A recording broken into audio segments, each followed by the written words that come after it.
अब आपको समझाते हैं कि क्लाउड सीडिंग है क्या। क्लाउड सीडिंग, ध्यान से सुनना। देखिए, वर्षा का जो प्रोसेस है वो कैसे होता है आप सभी जानते होंगे। जैसे मान लो ये अर्थ है, पृथ्वी है।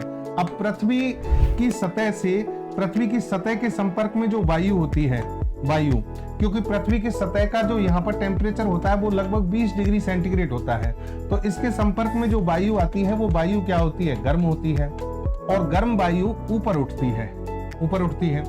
और ऊपर जैसे जैसे जाते हैं हम, टेम्परेचर 6.5 डिग्री सेंटीग्रेड पर किलोमीटर के हिसाब से कम होता है। यानी गर्म वायु जो है वो हल्की होकर ऊपर उठ रही है, लेकिन ऊपर जाते समय टेम्परेचर क्या हो रहा है, कम हो रहा है। और इस गर्म वायु में जल वाष्प है। क्या चीज है, जल वाष्प। जल वाष्प देखिए वातावरण में लगभग 4% के आसपास पाई जाती है। तो कहीं पर जल वाष्प ज्यादा होगी, वाटर वेपर, कहीं पर क्या होगी, कम होगी। तो जैसे जैसे ऊपर जाएंगी गर्म हवाएं, इनके अंदर जो है वो ठंडी होती जाएगी, तो यहाँ की बूंदों में कन्वर्ट हो जाती है। और पानी की बूंदों में कन्वर्ट होगी तो उससे क्लाउड बनते हैं। क्या बनते हैं, क्लाउड, यानी बादल बनते हैं। और जब ये बादल ज्यादा सघन हो जाते हैं, इस पूरी प्रक्रिया को कहते हैं संघनन। इस प्रक्रिया को कहते हैं संघनन, कंडेंसेशन। और जब इन बादलों में जलवाष्प की मात्रा, पानी की बूंदों की मात्रा बहुत ज्यादा हो जाती है, ये इसको जब वेयर नहीं कर पाती, तो फिर ये पानी की बूंदें सतह पर गिरती हैं और वर्षा होती है।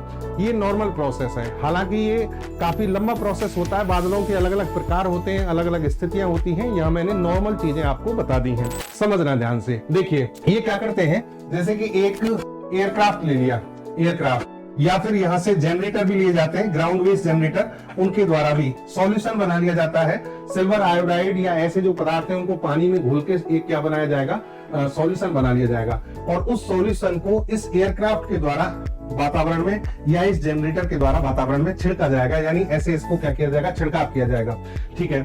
ये जो सिल्वर आयोडाइड्स के जो पार्टिकल्स होते हैं, ये जब हवा में पहुंचते हैं तो हवा में ये जो यहाँ पर जो वायु के कण हैं या पानी की जो या फिर हम कहें वाटर मॉलिक्यूल्स हैं, उनके साथ क्या करते हैं, क्रिया करते हैं। उनके साथ क्रिया करेंगे और उनके चारों ओर क्या हो जाते हैं, जमा हो जाते हैं और टेम्परेचर को डाउन करते हैं।